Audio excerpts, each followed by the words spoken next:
página del artículo dice que se ha sugerido que la incapacidad para retener un embarazo por demás normal en un estado de habilidad puede ser dado por un defecto anatómico en el orificio cervical interno del cervix.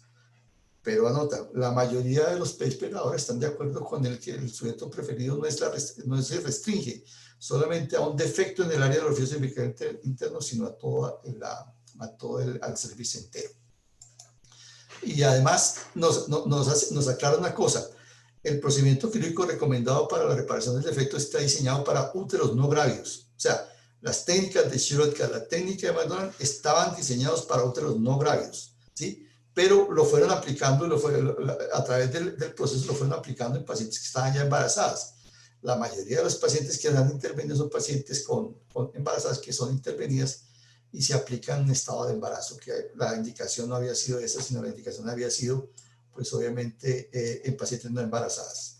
Y hacen en esta segunda parte de su artículo varias preguntas que aún tienen mucha vigencia, y estas son son varias preguntas que deben ser respondidas para evaluar la utilidad y la limitación de cualquier procedimiento quirúrgico propuesto para el tratamiento de este síndrome. ¿Debe el defecto cervical ser tratado quirúrgicamente antes de la dilatación o debe ser una medida profiláctica? Esa es la primera, que aún tiene mucha validez. Y además, ¿en qué estado del embarazo? Si se va a hacer durante el embarazo, ¿en qué estado del embarazo se debe hacer? ¿Y qué tan tarde, hasta qué tan tarde en el embarazo está el procedimiento indicado? La elección de la estructura o del material de soporte utilizado hacen alguna diferencia.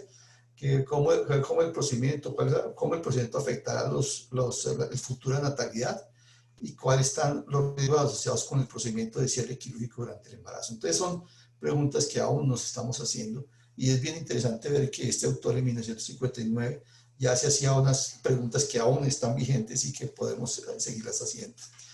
En el año de 1965, el doctor Ralph Benson y el doctor Durfee presentaban en el American Journal de Obstetricia y Ginecología la técnica del cerclaje cervicuterino transabdominal para el tratamiento de la incompetencia cervical. O sea, hasta el momento todo había sido por vía vaginal. Ahora el doctor Benson pues empezó a implementarlo por vía abdominal. Y acá hay un aporte, hay una anotación bien interesante en su artículo, que dice: nosotros hemos estado pensando si el cerclaje cervical durante el embarazo está indicado, pero la conducta vaginal cuando la conducta vaginal es imposible, ¿por qué no acompañar una constricción desde arriba? Nosotros hemos encontrado descripciones del cerclaje cervicuterino transabdominal habiendo sido acompañando bajo estas circunstancias. O sea, no tenían hasta el momento, hasta el 65, informes en la literatura acerca de utilizar el cerclaje por vía abdominal en pacientes embarazadas. Entonces es en ese año que se hace la descripción de la técnica en pacientes embarazadas por vía abdominal. Chivetta, del grupo de la Universidad de Rochester, en 1998, o sea, ya hace 12 años, pues ya presenta, 22 años, perdón, presenta ya su técnica por vía laparoscópica, cerclaje cervicoísmico transabdominal laparoscópico, especialmente en una paciente infértil de 39 años con dificultades reproductivas que había tenido un adenocarcinoma cervical, que le habían hecho 2 conos biopsias. Nosotros tenemos frecuentemente esos casos, ¿sí? Y que había pues resultado en ausencia completa del exocervix. Ellos hicieron un cerclaje, la colocación del cerclaje cervicuterino, y después la paciente fue llevada o fue tratada por edad, me imagino, por la respuesta y su mala respuesta ovulatoria, pues fue tratada con una transferencia de embriones de óvulo donado. Y la paciente alcanzó el parto el nacimiento a las 38 y media semanas de gestación. Este es el primer reporte de corrección por vía laparoscópica. ¿Qué tipos de insuficiencias cervicales se conocen? Pues una insuficiencia cervical funcional, en la cual tiene que ver mucho los porcentajes de colágeno que tiene el cervix, los receptores que tiene el cervix. Hay muchos elementos que pueden afectar la funcionalidad, la parte funcional del cervix, ¿sí? Y pues obviamente también las insuficiencias cervical producidas por causas anatómicas, por cirugías especialmente previas. Uno de los problemas con los cuales nos enfrentamos frecuentemente es el diagnóstico. El diagnóstico básicamente se basa en la historia obstétrica de la paciente. Eso es lo que nos marca a nosotros el ritmo. Hay unas técnicas sobre compliance cervical en la cual hablan de cómo uno podría llegar a hacer el diagnóstico, ¿sí? Entonces utilizamos varias técnicas. La primera es los resultados en histerosalpingografía, ¿sí? En la cual se hace una proyección de rayos X y se observa el cervix presuamente dilatado, ¿sí? El paso fácil de un Hegar número 8, ¿sí? O la tracción y extracción fácil de una sonda dilatada hasta 2000 litros. Entonces, esas son las tres técnicas que normalmente cuando va a hacer una comprobación de la insuficiencia, pues se realizan. Pero básicamente lo más importante es la historia obstétrica de la paciente, pacientes que han venido teniendo pérdidas hacia el trimestre medio del embarazo, y pues en ellas es que tenemos que hacer este tipo de evaluación. Dos importantes referencias tenemos, que es este guideline del Royal College, el número 60 de mayo del 2011, que hablan sobre cerclaje cervical, y el boletín práctico 142 de febrero del 2014 del Colegio Americano de Ginecología y Obstetricia. El Royal College divide el cerclaje dependiendo de diferentes indicaciones. Les habla de un cerclaje indicado por historia, un cerclaje indicado por ultrasonido, un cerclaje de rescate, un cerclaje transvaginal que es el McDonald, un cerclaje transvaginal alto que es el Chirotka, un cerclaje transabdominal y un cerclaje de oclusión. Entonces, ¿cuáles son las indicaciones del cerclaje abdominal? Específicamente esto es lo que habla el Royal College de indicaciones. Nos dice que en cervix corto o no porción intravaginal dado por cirugía previa. En malformación congénita, sabemos que cuando hay pacientes que tienen uterovidelfo y que nosotros convertimos ese uterovidelfo en uno solo, pues se puede producir una incompetencia, una insuficiencia cervical. La laceración cervical severa en pacientes que han tenido previamente cerclaje vaginal previo fallido o antecedente de traqueolectomía o de conización, especialmente conizaciones dobles. Porque uno puede hacer una conización, pero cuando hace conización doble, generalmente sí trastorna completamente la capacidad del cervix de retención del embarazo. El Colegio Americano hace una recomendación de tipo B, en el cual dice que el cerclaje cérvico ísmico transabdominal generalmente está reservado para pacientes en quienes un cerclaje está indicado basado en el diagnóstico de insuficiencia cervical, pero no puede ser colocado por limitaciones anatómicas. Por ejemplo, después de traqueolectomía, o en caso de procedimientos de cerclaje cervical transvaginal fallido previo, que resulta en pérdida previa del embarazo en el segundo trimestre. ¿Qué tipos de cerclaje abdominal tenemos? Pues dos, por laparotomía o por laparoscopia, ¿sí? Y puede ser preconcepcional o puede ser postconcepcional. O sea que el preconcepcional se conocemos como cerclaje de intervalo, y el postconcepcional, pues obviamente durante el embarazo temprano. Entonces, cerclaje abdominal por laparotomía o por laparoscopia, preconcepcional o intervalo o postconcepcional durante el embarazo, y especialmente pues en embarazos tempranos. ¿Y por qué se recomienda que sea de intervalo? Pues esa es una pregunta muy frecuente que nos hacen, porque algunas veces llegan pacientes para cerclajes y pues ya están embarazadas y pues es mucho más difícil, técnicamente es mucho más difícil, y sobre todo el sangrado excesivo. O sea, durante el embarazo, cuando lo hacemos, estos dos doctores lo confirmaron en 1995, Camarano y Saveri en el 2002, que definitivamente hacer un cerclaje durante el embarazo se puede, pero normalmente tiene más complicaciones y normalmente produce más sangrado. Este es el estudio de Craig de 1997, y él habla que hay una disminución del riesgo de sangrado, y fue citado específicamente como una ventaja para la colocación en estado de no embarazo en una serie de casos reportados en 97 que involucraba la colocación de cerclaje por laparotomía en ambos, embarazadas y no embarazadas. Entonces, la idea es que la ventaja de colocarlo en un cerclaje de intervalo es la disminución de las complicaciones, ¿sí? Porque cuando lo hacemos durante el embarazo, pues ya hay más sangrado y tiene uno que ir preparado para esto. Empiezan los estudios comparativos entre el cerclaje cervicoísmico transabdominal versus la conducta transvaginal, abdominal por laparotomía hasta este momento, 2009 de Witt. Y el objetivo fue comparar los resultados del cerclaje, que también se comportaban en una cohorte retrospectiva. Y resulta que el embarazo abdominal y el embarazo vaginal tuvieron los mismos resultados, ¿sí? En cuanto al número total de embarazos, en cuanto a la pérdida, ¿sí? Y en cuanto a la tasa de sobrevida perinatal. Pero aquí en este estudio desafortunadamente no analizan un aspecto muy importante, y es que el cerclaje transabdominal tiene mayores riesgos de posibilidades de complicaciones más que el cerclaje transvaginal. Veamos qué otros estudios. Este es el de Saveri, en el cual compara abdominal versus vaginal después de un cerclaje transvaginal fallido. O sea, esta paciente tenía indicación para un abdominal, pero lo hicieron también le volvieron a repetir el cerclaje por vía vaginal, ¿sí? Entonces, compara los resultados de embarazo después de cerclaje transabdominal versus transvaginal en pacientes con antecedentes de cerclaje transvaginal fallido en un embarazo previo. Hace una revisión de la literatura, realmente revisan 14 estudios. 13 de esos estudios, la mayoría son casos, reporte de casos como hasta ese momento tenían hasta el 2002, tenían puros reportes de casos, y revisando pues la literatura encuentran que el total de pacientes a los cuales se hizo un cerclaje por vía abdominal fueron 117 y 40 con una cerclaje transvaginal posterior.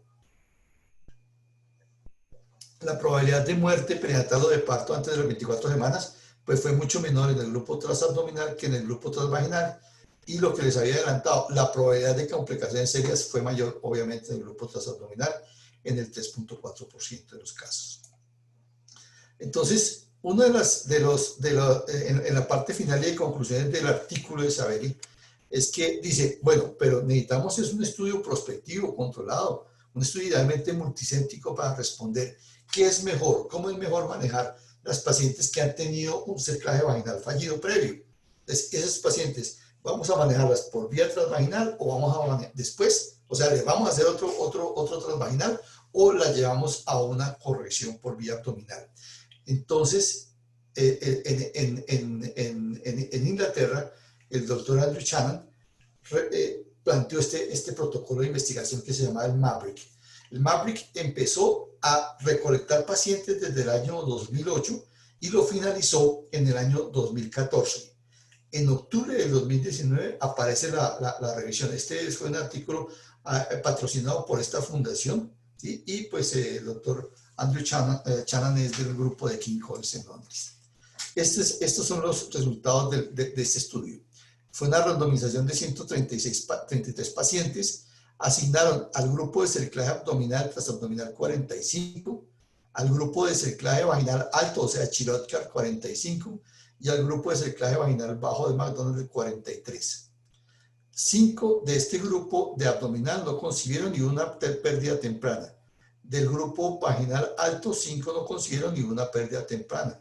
Y del grupo vaginal bajo, cerclaje vaginal bajo, 7 no concibieron una pérdida temprana y 2 se perdieron del seguimiento. Al final, en el análisis se incluyeron en el grupo de cerclaje abdominal, transabdominal 39, incluidas con intención de tratamiento del análisis, de 39 con intención de tratamiento para el grupo de cerclaje vaginal alto y 33 para el grupo de cerclaje vaginal bajo.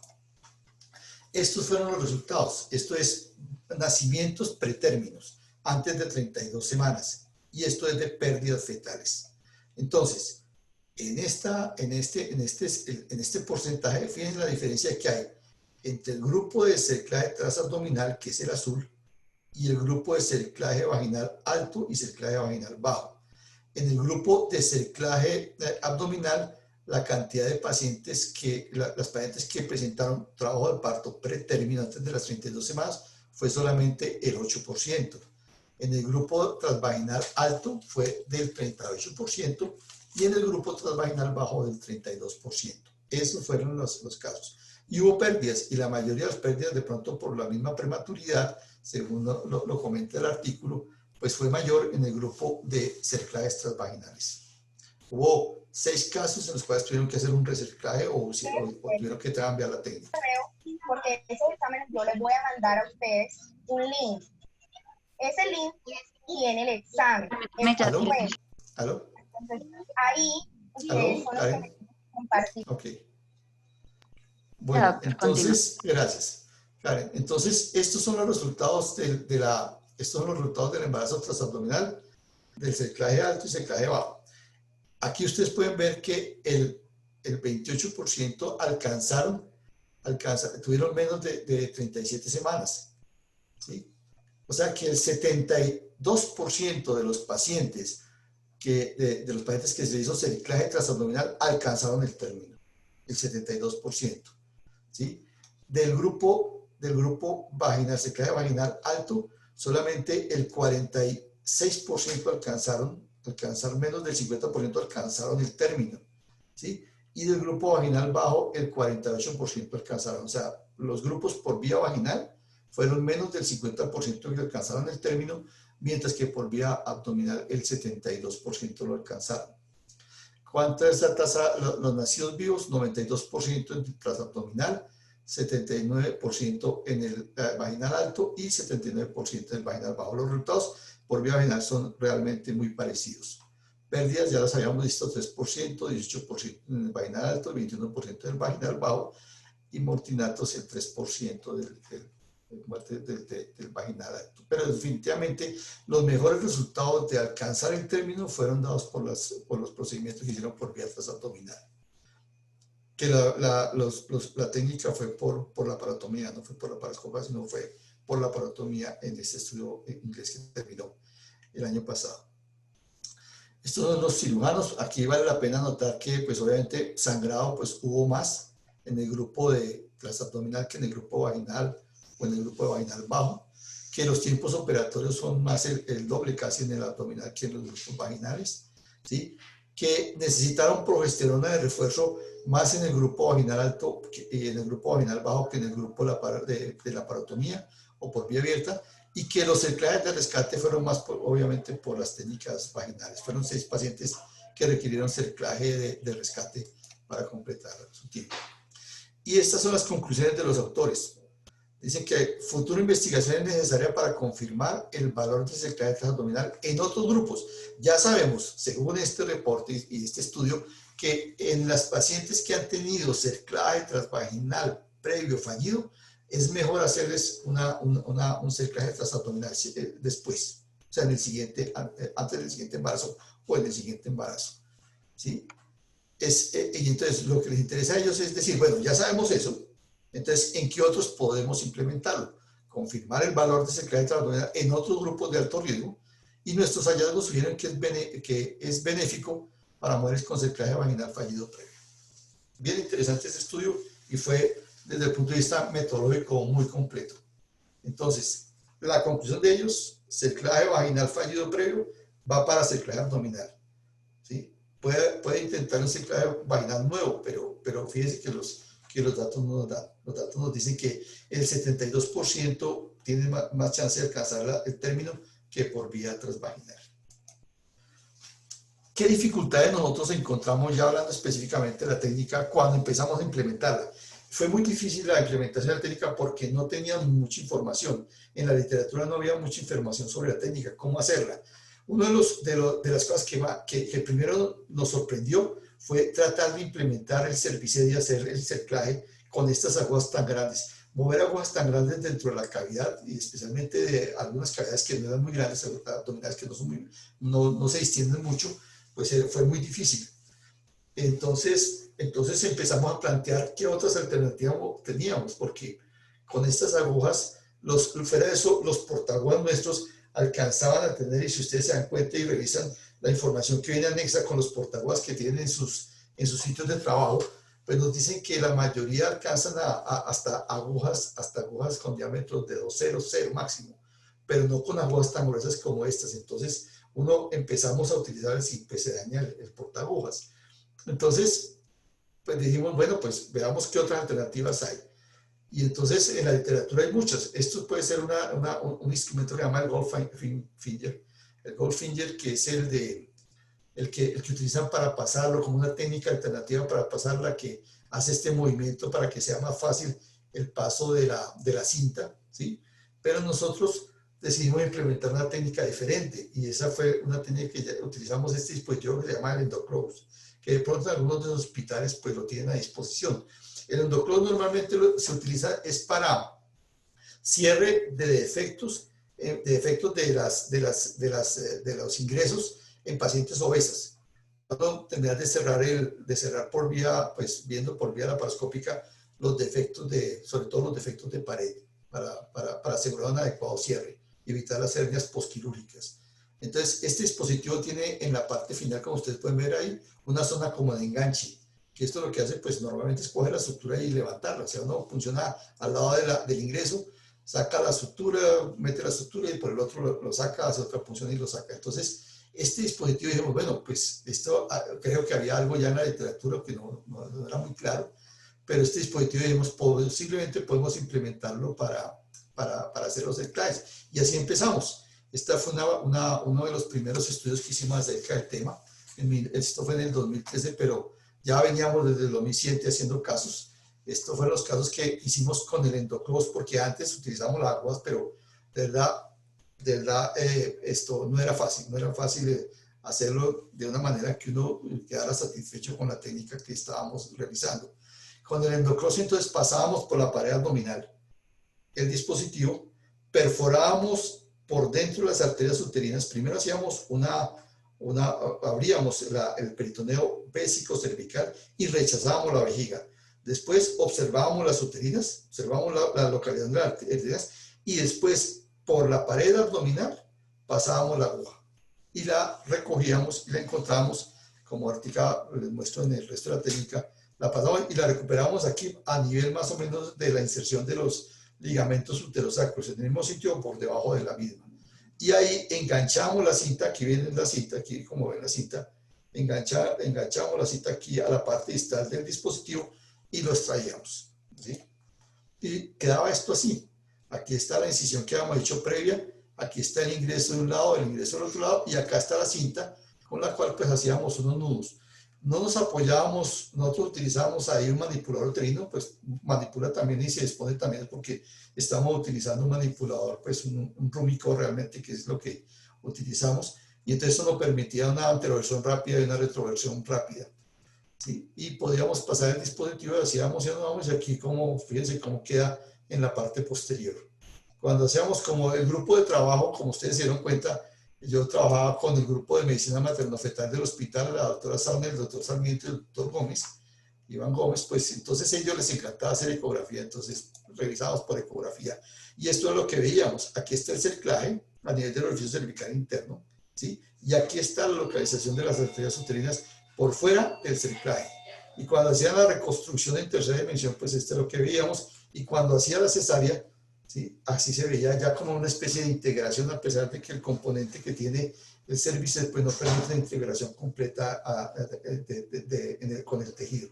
Pero en la cesárea veíamos que encontramos el cervices, este cervices localizado en esta posición.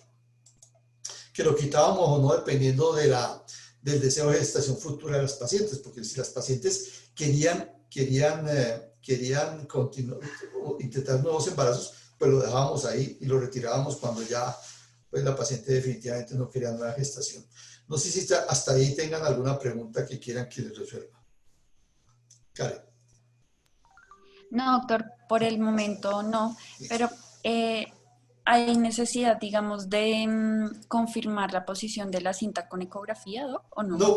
No, pero nos parecía, como le digo, como trabajaba con el grupo de materno-fetal, ellos son felices confirmando por ecografía, pero no o que fuera una necesidad, eso era porque queríamos tener como más evidencia y a ellos les encanta hacerlo, entonces por eso ellos lo hacían y estas fotos para ellos eran de mucho valor. Sí, porque sí, a fin de se ven cuentas, bien lindas ellos las querían, fotos. sí, exacto, entonces ellos querían mostrarlas y las mostraban porque como satisfacción de su trabajo, entonces y es muy bonito realmente lo que ellos hacían y lo que ellos hacen, porque hacen muchas cosas por el control ecográfico y todo el proyecto, pero no es necesario, eso no se necesita, es solamente para visualizar un poco mejor y como para hacer el proceso, llevar el proceso completo, sí. Sí, doctor, claro. no sé si más adelante usted nos vaya a comentar que por la parotomía, cómo es la técnica, nos está Es preguntando igual, el doctor o sea, Mario Villanueva. sí, no, es igual. O sea, cuando hablamos de la paratomía o la paroscopia o la paroscopia asistida con robot, es igual. O sea, la técnica, la estructuración técnica y los pasos tienen que ser los mismos. O son los mismos. El primer paso es este, mira, es abrir el espacio vésico-uterino. Es el primer, y rechazar la vejiga en sentido inferior. Evaluar aquí las uterinas. No siempre trata de verlas. Hay dispositivos, sobre todo cuando hace cirugía robótica, que le permiten a uno ver, hacer como una especie de Doppler, ¿sí? Técnicas que le permiten a uno durante la cirugía, uno estando sentado en la consola, ver directamente dónde están localizados los vasos, como si estuviera haciendo una ecografía al mismo tiempo.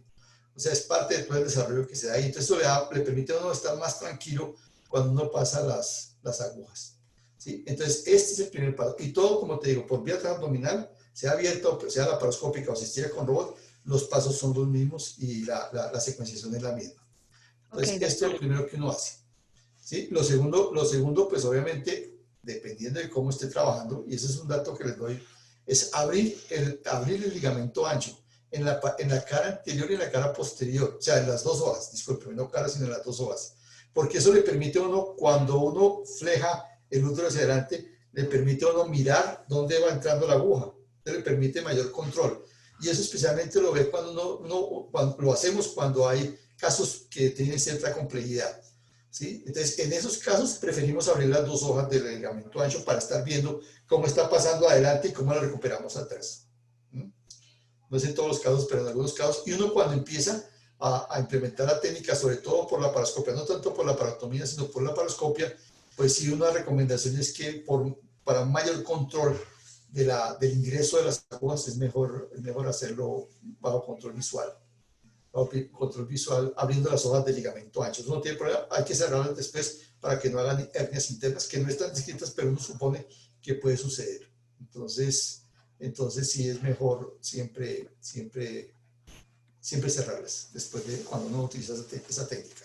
doctor, Sí, qué sí, pena claro. interrumpirlo nuevamente. Tranquila, no, El tranquila. doctor Juan Javier nos está preguntando, pues me imagino, ante un aborto, pues más adelante, ¿qué pasaría con el cerclaje? Me imagino que Eso, laparoscópico o cómo se retiraría. exacto. Esa es una muy buena pregunta, porque ese es ese es el cuidado que uno dice, bueno, y entonces si se pierde el embarazo, ¿qué hacemos? Pues en los casos que se ha perdido y en la literatura está referenciado, en la mayoría de las veces no es necesario quitar el cerclaje, pero es que el cerclaje hay que tener cuidado, porque no hace uno como uno piensa que lo cierra completamente, ¿sí? Porque uno tiene que darle espacio para que si se presenta una situación como esa, ¿sí? Se pueda manejar, se pueda manejar. Si lo cierra mucho, pues le toca retirar el cerclaje y hacer el tratamiento, ¿sí? Es el tratamiento de la pérdida.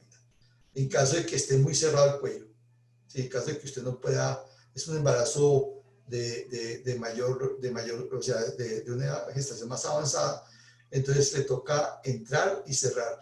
Algunos recomiendan por eso mismo, esa es buena pregunta, recomiendan por eso mismo que los nudos no queden en la parte anterior, sino que queden en la parte posterior, para que así por colpotomía no necesariamente tengamos que hacer una laparotomía nuevamente de una laparoscopia, por colpotomía cortarlo y permitir que se abra otra vez el cuello y hacer el manejo. Pero normalmente con la dilatación que queda, o sea, como les digo, uno no lo estrecha completamente porque también se puede necrosar el estroma cervical. Entonces, lo que se hace es dejarle por lo menos un Gegar 8 a 10. De 8 a 10 uno deja y con eso puede manejar un embarazo temprano en caso de que el cerclaje haya sido hecho de intervalo, que es lo que la mayoría de los casos realizamos. Perfecto, doctor. El doctor Edmundo Alvis Sí, quiere señor. hacer un comentario. Le voy Sí, a señor. abrir el micrófono, doctor. Bueno. ¿Aló? Doctor ¿Edmundo? Edmundo. Doctor Bueno, Edmundo. buenos días, doctor Cardoso, me place saludar. Hola, amigo Edmundo, ¿cómo estás? ¿Qué ha habido? Lo suyo. Tocando el tema, yo quería hacer la pregunta, y era exactamente lo que usted estaba mencionando. ¿Hasta qué punto debe uno tensionar ese nudo para uno no necrosarlo y dos, que quede algo de paso por esa cavidad, tanto para que pueda el espermatozoide como tal, y pues estaba mencionando lo de la pérdida del embarazo, cómo hacer si toca retirarlo o no. ¿Realmente uno qué punto tomaría? El grosor que nos da, el espacio que nos da la punta del manipulador como Sí. tal, dependiendo del manipulador que estemos utilizando, o uno simplemente puede decir, no pongo la punta del manipulador que puede ser más delgada, o mejor saco el manipulador y pongo un dilatador, que ya con eso tengo siempre un parámetro de referencia. Sí, buena pregunta, José Bermundo, y muchas gracias por hacerla. No, hay que anudar, pero no anudar atención, porque es que anudar atención, como te digo, aumenta antes los riesgos de necrosis, y si cierran mucho después en una pérdida va a ser mucho más difícil. Entonces, ustedes simplemente anudan,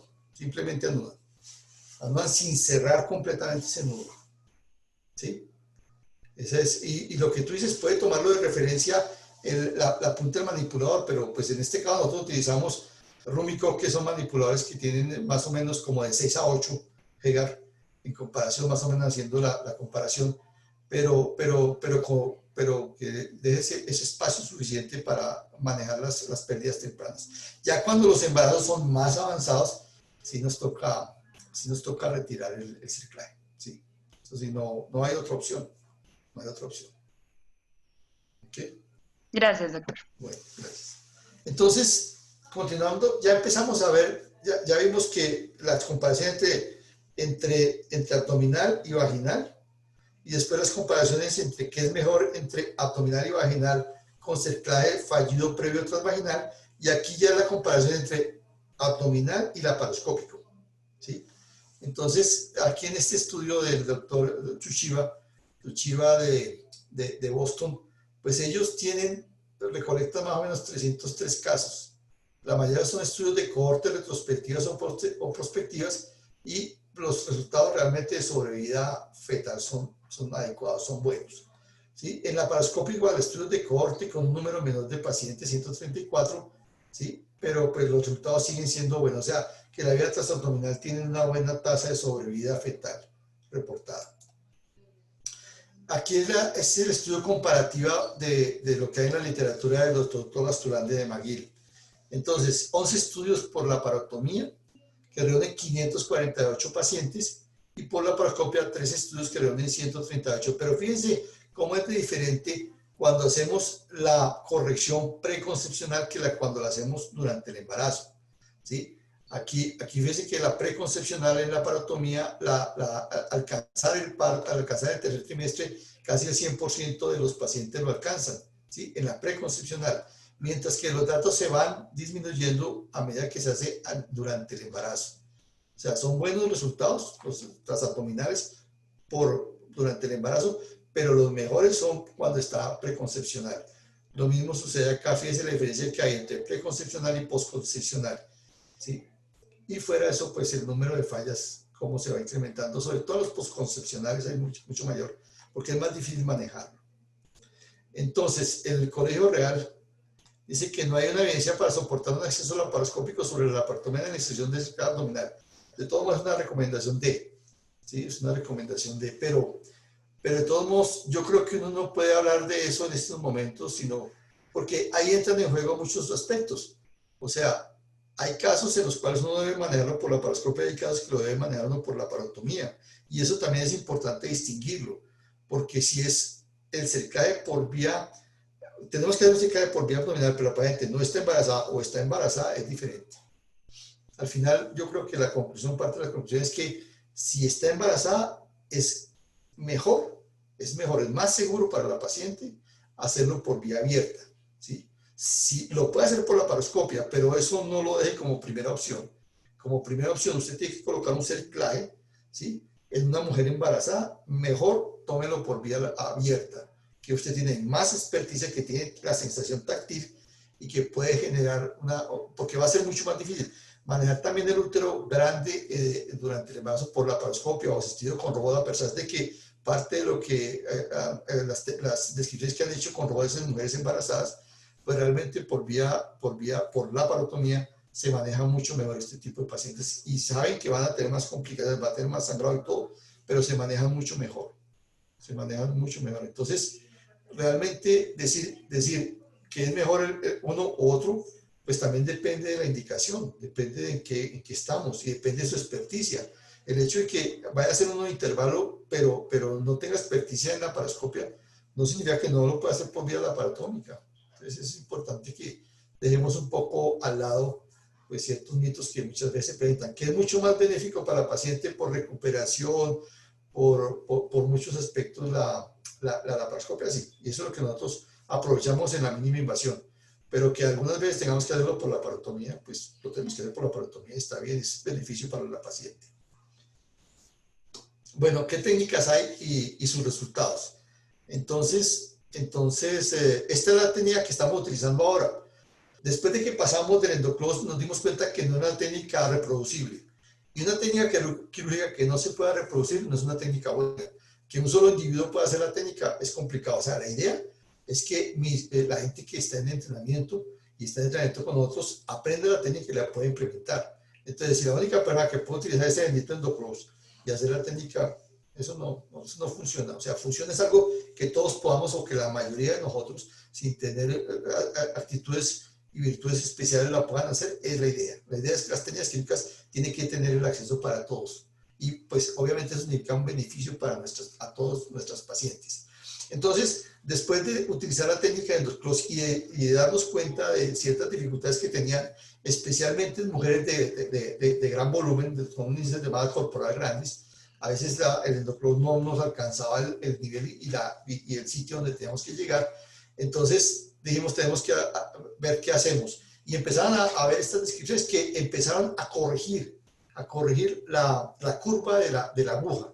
Entonces ya la aguja que estaba curva quedaba una media la empezaron a alargar y a veces la dejaban recta completamente, pero nosotros la dejamos como en esquí, o sea que dejamos un pedacito como en esquí, como el esquí. Entonces dejamos una aguja en esquí y esa es la forma como estamos pasando agua. Tomamos el Cervisec, lo alargamos, toca tenerlo con unas pinzas especiales como las que utilizan los ortopedistas en los hospitales que tengan la posibilidad de compartir con ellos. Y entonces la alargan y dejan la aguja como en esquí para poderla pasar más fácilmente. Porque ustedes la orientan para que la punta quede hacia adentro cuando va pasando. Y entonces aquí esta técnica de Luo fue técnica ya descrita con la aguja corregida, rectificada. Fíjense aquí cómo la aguja pasa, pero aquí tiene la curva. Y es mucho más fácil pasarla, a pesar de que es una aguja mucho más delgada. En este caso tuvieron que hacer una corrección de la aguja, ¿sí? Porque es una aguja mucho más delgada que la que tiene Cervisec. Pero así lo pasan y fíjense que cómo en esos casos ya el nudo queda atrás, no queda en la parte anterior, sino queda en la parte posterior. Porque estamos pasando de adelante hacia atrás. ¿Sí? Pues estos son los resultados del doctor Luo con su técnica con aguja rectificada. ¿Sí? 80% de nacidos a término del grupo laparoscópico, mientras 64% del grupo vaginal. Y aquí es bien interesante porque este fue un estudio retrospectivo, o sea, hicieron lo de laparoscopio y lo compararon con un grupo histórico que han hecho por vía vaginal. Y entonces ustedes ven cómo en el grupo de vía vaginal se presentan estas complicaciones en el recién nacido por la prematurez definitivamente, porque fíjense que muerte neonatal, aquí está, admisiones al departamento de neonatología, 30%, mientras por el grupo por laparoscopia 10%. 8% con secuelas por prematurez, deben ser muy prematuros, ¿sí? Y aquí 4% de retinopatía, ¿sí? Esto que llaman la tasa de salvación fetal, ¿sí? Que es el embarazo que alcanza, continúa más allá del primer trimestre, el 90%, aquí no hubo mayores diferencias. Fíjense que es interesante este reporte porque no hubo mayores diferencias, pero sí hubo mayores complicaciones en el grupo vaginal que en el grupo laparoscópico. Este es otro estudio desde el 2014 en el cual ven los resultados de pacientes antes del cerclaje y después del cerclaje, cómo las tasas, pues obviamente, de alcanzar etapas más avanzadas del embarazo se logran, que es el objetivo del cerclaje, alcanzar etapas del embarazo más adelante. Aquí fíjense que se presentó una de las complicaciones que uno teme, y es la perforación o el daño en las membranas amnióticas, porque a veces está tan adelgazado ese cuello que a veces cuando uno pasa la aguja pues puede perforar la membrana, así como sucede también en la vía vaginal cuando ya hay acortamiento extremo o marcado del cervix. Entonces pues se presentó una de las posibles complicaciones que uno puede encontrarse. Y el objetivo del estudio, este estudio con una experiencia de 6 años, fue evaluar eso, evaluar la morbilidad del cerclaje por laparoscopia. Este es el estudio de Burger, que es interesante porque toma dos países, hace el análisis con dos países. Este es de los holandeses y este es de los americanos en Boston, el grupo de Brigham. Y entonces coge y habla de la efectividad del reciclaje por laparoscopia y la satisfacción del paciente. Entonces los datos más o menos son similares de los dos grupos. De pronto aquí en complicaciones adicionales que son, por ejemplo, perforación uterina, infección pélvica o fiebre. Hubo más en el grupo de los holandeses que en el grupo de los americanos, pero no hay una diferencia estadísticamente significativa para que se considere algún aspecto importante o necesario de evaluar. Y cuando hacen una evaluación completa de todos sus datos, bien interesante es que necesitaron más medicación. Este cerclaje, esta es la paciente que tuvo un cerclaje fallido previo. Y esta es la paciente, el grupo de pacientes que tiene una cirugía cervical previa, o sea, conización, alguna técnica o traquelectomía. ¿Sí? Y como en el grupo de cerclaje vaginal fallido previo, hay una mayor cantidad de medicamentos, sea de progesterona o caproato de medroxiprogesterona, que utilizaron para adicionándole al cerclaje, ¿sí? Y también la movilización, tuvieron que inmovilizar a mayor cantidad de pacientes, ¿sí? Lo mismo el tiempo en el cual se dio el parto, la cesárea, más o menos alcanzaron el 38 semanas, aquí 37 semanas, ya que hay una diferencia en ese caso. Pero también la pregunta del estudio no solamente era comparar los resultados de dos grupos, sino también era ver la satisfacción de los pacientes. Esa satisfacción solamente fue evaluada en los holandeses, no hay reportes del grupo americano. Pero los holandeses, en una cohorte de 32 pacientes, dice, cuando le preguntan a la paciente, es una pregunta muy frecuente en procedimientos quirúrgicos, que le preguntan al paciente cómo se sintió la satisfacción y la cirugía, acerca de la cirugía, y la satisfacción fue del 100%. Y cuando le dicen que si le recomienda la cirugía a otras pacientes, la satisfacción también es del 100%. Entonces, sí, realmente una adecuada satisfacción, ¿sí? Y cuando analizan deseo de fertilidad después de la cirugía, el 100% querían, pero no todas lo tuvieron de manera espontánea, sino tuvo un grupo que tuvo que ir al tratamiento de medicina reproductiva, porque eran generalmente mujeres con promedios de edad pues, mucho más altos, a los 39 años. Y acá hay otra técnica, entonces esa es la técnica con aguja rectificada. Pero también podemos cambiar el soporte, el mecanismo de soporte, porque no todo el mundo utiliza Servicet, ¿sí? Recuerden que incluso las técnicas de McDonald al principio era con cálculo crómico, después fue que empezamos a utilizar ya una cinta. Y aquí en este caso, este es el Dr. White, él utiliza es Prolene 1. Esta técnica con Prolene 1 yo se la he visto implementar es a los oncólogos, porque los oncólogos saben que muchas veces cuando hacen traquelectomía los pacientes van a desarrollar insuficiencia cervical. Entonces ellos en lugar de colocar un Servicet colocan Prolene. ¿Sí? Eso yo lo he hablado con los oncólogos. Eso está por discutir porque el temor que uno tiene es que durante el embarazo se produzca un desgarro, una ruptura completa de todo el cervix. O sea, se seccione completamente lo poco de cervix que hay, ¿sí? Entonces, no está descrito. O sea, este estudio de Ortega, podemos ver las complicaciones, no las describe, pero ese es el temor que uno tiene. Lo mismo que a veces hay grupos que para facilitar la técnica no colocan el cerclaje por dentro de las arterias uterinas, sino lo colocan por fuera. Lo que le hace a uno pensar que de pronto durante el embarazo se puede producir una constricción de los vasos uterinos, comprometiendo el desarrollo fetal o incluso la muerte del feto por falta de circulación. Pero todas esas cosas las han hecho, o sea, todo eso está escrito en la literatura, todas estas técnicas están descritas en la literatura. Esto, pues, el temor que uno siente de implementarla de esa manera, porque es mucho más fácil, o sea, esas agujas del Prolene ruedan y pasan el tejido mucho más fácil que las del Servicet, que son mucho más gruesas y todo. Pero el resultado final, o sea, ¿qué va a pasar con una paciente que de pronto inicie el Servicet, se desgarre, se pueda seccionar completamente, se pueda amputar completamente? Es una de las dudas que uno tiene, pero el reporte es más o menos los resultados de ellos. Aquí hubo unas pérdidas en el primer trimestre y la tasa de salvación fetal fue buena, ¿sí? Y ahorita vemos lo que nos reportan de complicaciones. Entonces, vemos que hay que la técnica es igual en todos los ingresos que vamos a hacer por vía abdominal, pero no el instrumento. Entonces, a veces la parotomía, la paroscopia y la paroscopia asistida con robot.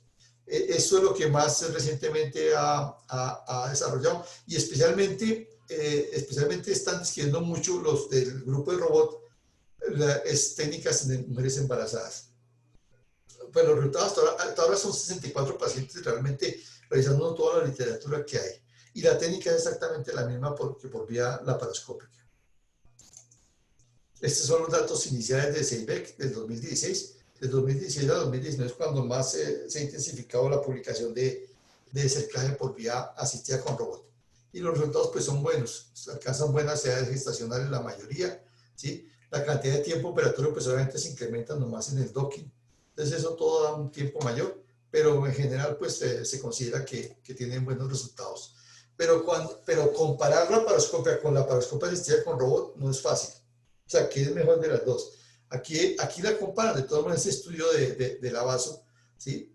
Comparan qué podría ser mejor, cuáles ventajas tendría hacerlo por robot, cuáles desventajas.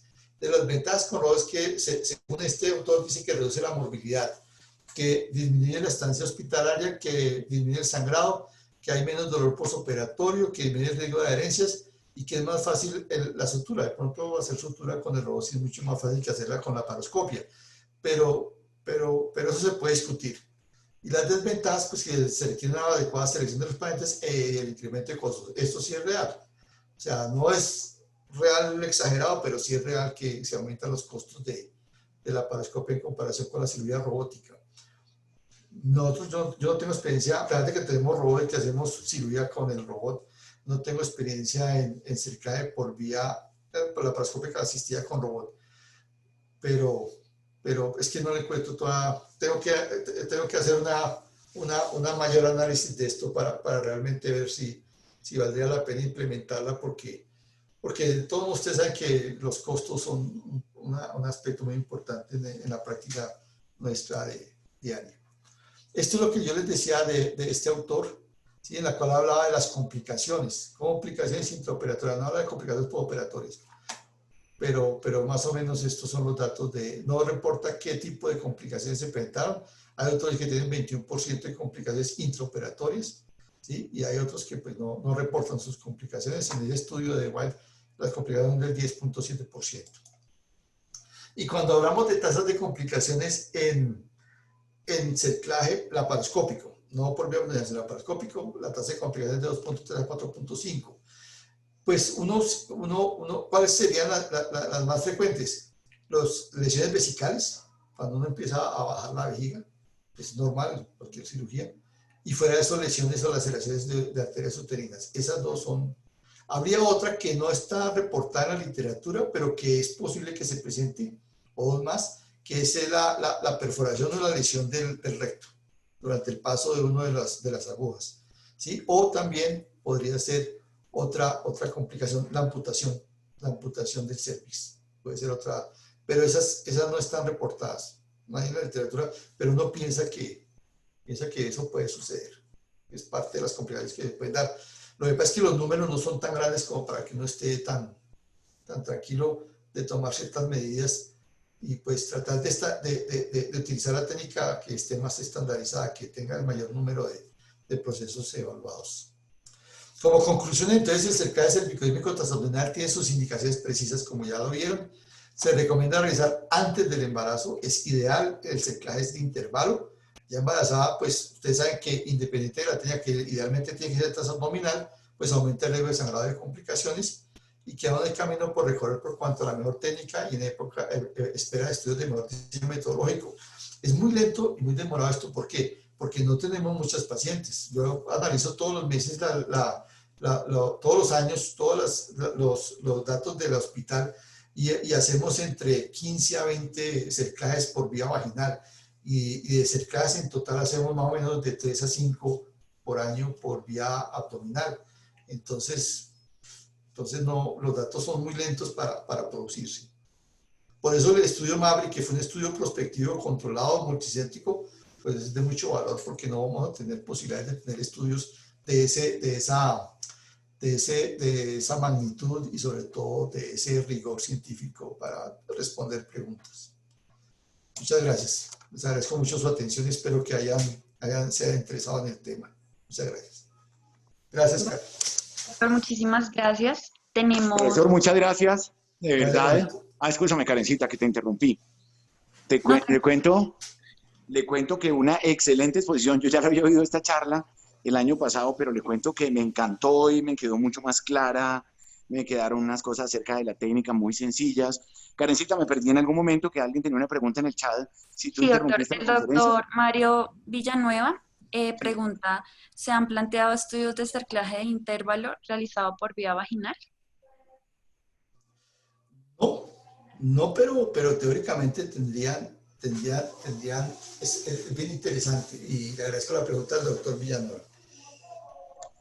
Nosotros normalmente, la mayoría que hacemos cerclajes por vía vaginal, hacemos McDonald's, ¿sí? Y ustedes se han dado cuenta que estas pacientes están con unos flujos todo el tiempo por el rechazo del material, ¿sí? Esa es una diferencia con la transabdominal, como no hay exposición de material, pues la transabdominal realmente no tiene esas dificultades o esas cosas. Entonces, colocar un cerclaje con técnica de McDonald's en paciente como cerclaje de intervalo, pues sería una mujer que de pronto estaría quejándose por esta reacción que se presenta por el mismo cerclaje. Entonces, no. Normalmente la mayoría de cerclajes vaginales están hechos durante el embarazo. Sí, claro. Perfecto, doctor. Muchísimas gracias. No sé si el doctor Ramírez quiera comentar algo adicional.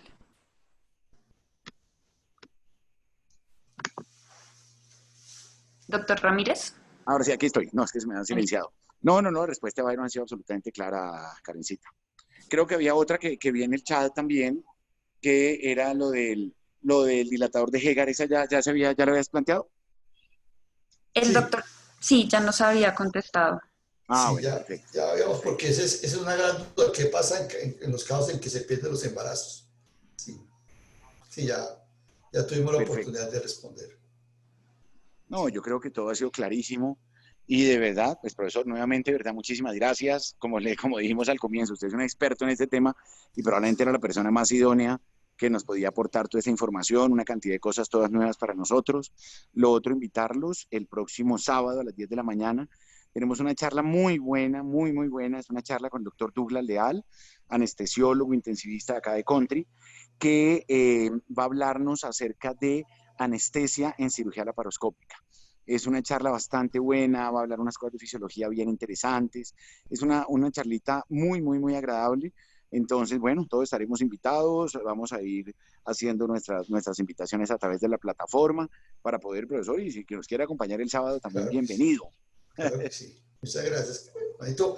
Gracias nuevamente por la invitación y a todos allá, muchas gracias por su atención.